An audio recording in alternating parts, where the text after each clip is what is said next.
प्रिय विद्यार्थियों, आज हम ईथर के बारे में अध्ययन करेंगे।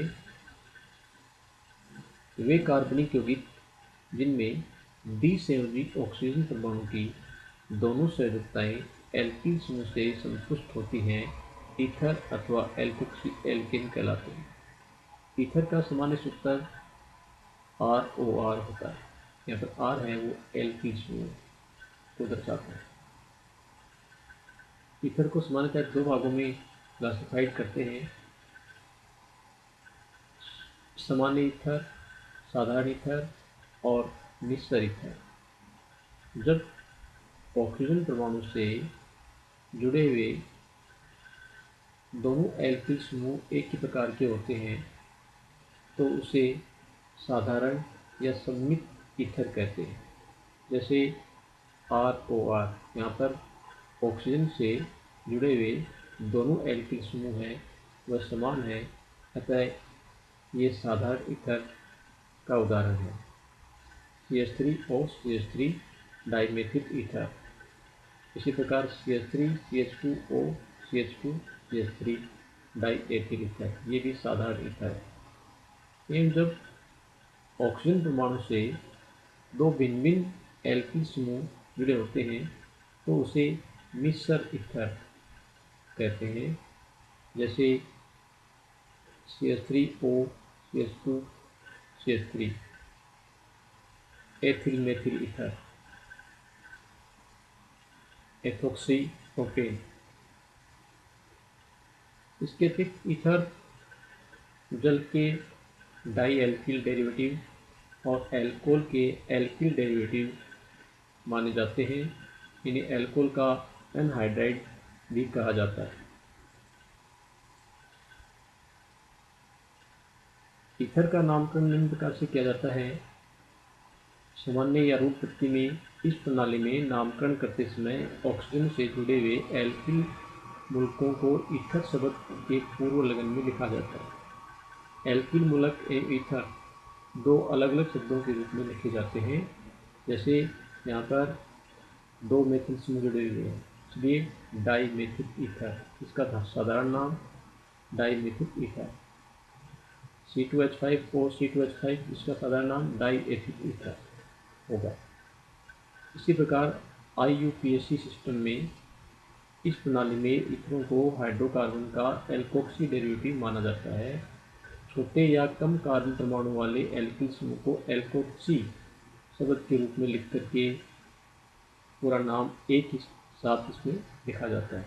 जैसे यहाँ पर इसका नाम होगा मेथोक्सी मेथेन, इसका नाम होगा यहाँ पर एथोक्सी प्रोपेन, यहाँ पर एथोक्सी एथेन, ये यहाँ पर मेथोक्सी एथेन IUPAC नाम होगा।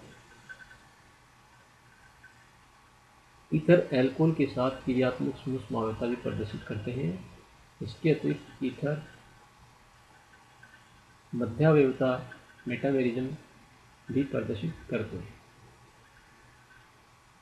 कुछ एरिल एल्किल ईथरों के रूप नाम को IUPAC द्वारा स्वीकृत कर लिया गया है, जैसे एनिसोल है, पेनिटोल इत्यादि। नेक्स्ट, ईथर बनाने की विधियाँ।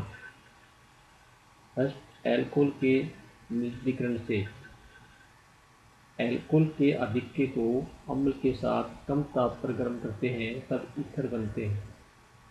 अर्थात जब एल्कोहल के आधिक्य को सांद्र H2SO4 के साथ गर्म करते हैं कम ताप लगभग 140 डिग्री सेल्सियस पर, तब यहाँ उत्पाद के रूप में ईथर बनता है। यदि अभिक्रिया उस ताप तक संतत कराई जाती है तब यहाँ पर एल्किन बनते हैं। अतः यदि एथिल अल्कोहल को सांद्र H2SO4 के साथ 140 डिग्री सेल्सियस पर अभिक्रिया कराते हैं तब उत्पाद के रूप में डाइएथिल ईथर बनता है। यह अभिक्रिया एक नाभिक स्नेही प्रतिस्थापन अभिक्रिया है। प्राथमिक अल्कोहल SN2 क्रियाविधि से, जबकि सेकेंडरी और टर्शरी अल्कोहल SN1 क्रियाविधि से अभिक्रिया संपन्न करते हैं। पहले हम यहाँ पर SN2 क्रियाविधि के बारे में जानेंगे। SN2 क्रियाविधि में स्टेप फर्स्ट में एल्कोहल है वो अम्ल से प्रोटॉन ग्रहण करता है। एल्कोहल अम्ल से प्रोटॉन ग्रहण करता है, जिसके फलस्वरूप प्रोटोनेटेड एल्कोहल बनता है। सेकेंड स्टेप में एल्कोहल का दूसरा अणु न्यूक्लियोफाइल की भांति कार्य करता है और प्रोटोनेटेड एल्कोहल पर आक्रमण करता है।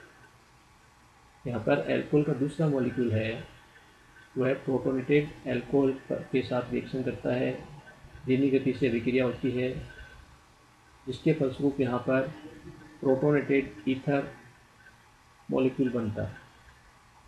थर्ड स्टेप में प्रोटोनेटेड ईथर प्रोटॉन का जल के अणु पर ट्रांसफर कर देता है।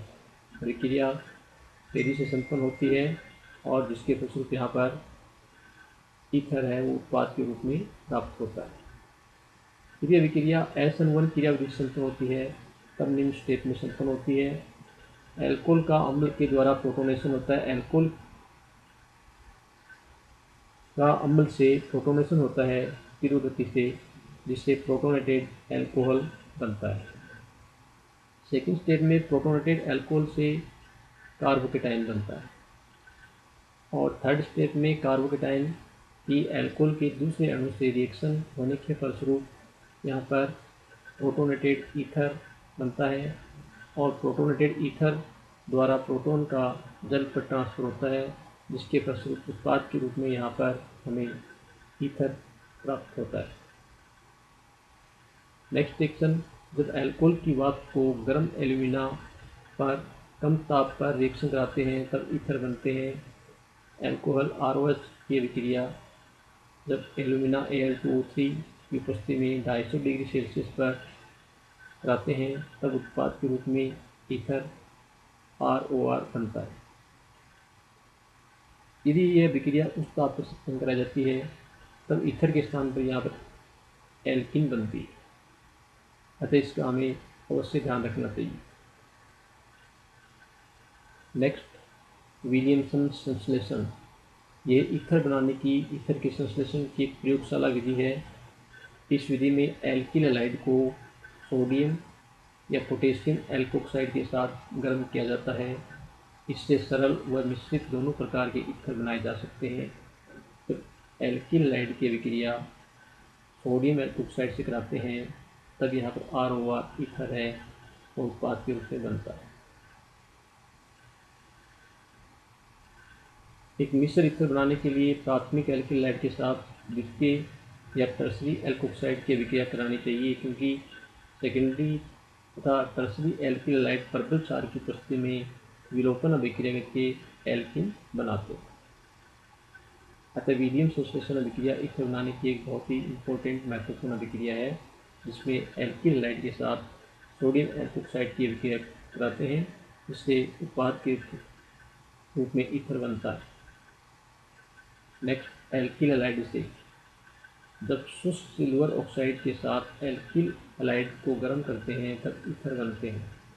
जब एल्किल हैलाइड की अभिक्रिया AgTO के साथ कराते हैं तब उत्पाद के रूप में यहाँ पर ईथर बनते हैं। और जब मिश्र ईथर बनाने के लिए यहाँ पर भिन्न भिन्न एल्किल हैलाइड को सिल्वर ऑक्साइड के साथ रिएक्शन कराते हैं, जिससे यहाँ पर मिश्र ईथर प्राप्त होती है। नेक्स्ट, एल्कोक्सी मर्क्यूरीकरण अपचयन द्वारा। एल्किनों को अल्कोहल की उपस्थिति में THF विलायक में मर्क्यूरिक ट्राइफ्लोरोएसीटेट के साथ क्रिया करवाने पर बनने वाले एल्कोक्सी मर्क्यूरिक लवण का सोडियम बोरोहाइड्राइड द्वारा अपचयन कराने से ईथर प्राप्त होते हैं। इस क्रिया में मर्क्यूरिक लवण बनाने की क्रिया को एल्कोक्सी मर्क्यूरीकरण कहते हैं। फर्स्ट स्टेप में यहाँ पर एल्कीन को एल्कोहल के उपस्थिति में मर्क्यूरिक ट्राइफ्लोरोएसीटेट के साथ THF की उपस्थिति में रिएक्शन कराते हैं, जिससे यहाँ पर एल्कोक्सी मर्क्यूरिक लवण बनता है और इस एल्कोक्सी मर्क्यूरिक लवण का अपचयन सोडियम बोरोहाइड्राइड NaBH4 की उपस्थिति में कराने पर यहाँ पर उत्पाद के रूप में ईथर बनता है और मरकरी का निष्कासन होता है, अतः इस अभिक्रिया को विमरक्यूरीकरण, इस स्टेप को विमरक्यूरीकरण कहते हैं।